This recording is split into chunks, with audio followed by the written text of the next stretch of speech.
ಇವತ್ತೊಂದು ವಿಶೇಷವಾದಂತ ಸ್ಕಂದ ಗಾಯತ್ರಿ ಮಂತ್ರವನ್ನ ಅನುಷ್ಠಾನ ಕೊಡ್ತೇನೆ. ದಯಮಾಡಿ ಎಲ್ಲರೂ ಮನೆಯ ಮುಂದ್ಗಡೆ ಎಲ್ಲಾ ರಾಶಿ, ನಮ್ಮ ಮನೆಗಳಲ್ಲಿ ಒಬ್ರು ಇದ್ದೇ ಇರ್ತಾರೆ. ಕುಂಭ ಇರ್ಬೋದು, ಮೀನ ಇರ್ಬೋದು, ಮೇಷ ಇರ್ಬೋದು, ಸಿಂಹ ಇರ್ಬೋದು, ಕನ್ಯಾ ಇರ್ಬೋದು, ವೃಶ್ಚಿಕ ಇರ್ಬೋದು, ಅಲ್ಲೊಂದಿದೆ.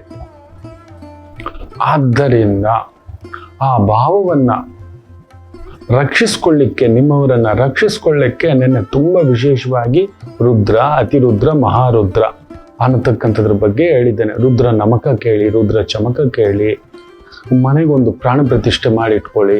ರುದ್ರ ದಿಗ್ಬಂಧ ಆಗುತ್ತಾ, ಅತಿರುದ್ರ ಋಗ್ಬಂಧ ಇನ್ನೂ ಆಗುತ್ತಾ, ಮಹಾರುದ್ರ ದಿಗ್ಬಂಧ. ಅಲ್ಲಲ್ಲಿ ಜಾತ್ರೆಗಳು ಒಂದು ಪುಟ್ಟದಾಗಿ ನಡೀತಿದೆ. ಸಣ್ಣದಾಗಿ ತುಂಬಾ ಕ್ರೌಡೆಡ್ ಪ್ಲೇಸಸ್ ಹೋಗಬೇಡಿ ಅಂತ ಹೇಳಿದ್ದೇನೆ. ತಳ್ಳಾಟ ಇನ್ನೊಂದು ಅನ್ನತಕ್ಕಂಥದ್ದು, ದಯಮಾಡಿ ಜಾಗ್ರತೆ.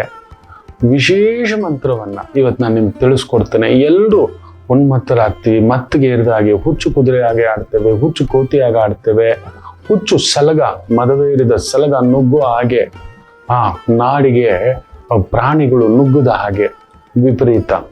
ವಿಶೇಷವಾಗಿ ಓಂ ತತ್ಪುರುಷಾಯ ವಿದ್ಮಹೆ ಮಹಾ ಸೇನಾಯ ಧೀಮಹಿ ತನ್ನೋ ಷಣ್ಮುಖ ಪ್ರಚೋದಯಾತ್.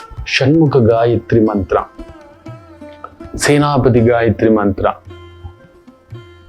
ಸುಬ್ರಹ್ಮಣ್ಯರ ಗಾಯತ್ರಿ ಮಂತ್ರ. ತುಂಬಾ ಜಾಗ್ರತೆ. ಹತ್ತಿರದಲ್ಲಿ ಸುಬ್ರಹ್ಮಣ್ಯರ ಆಲಯ ಇದೆ, ನರಸಿಂಹರ ಆಲಯ ಇದೆ.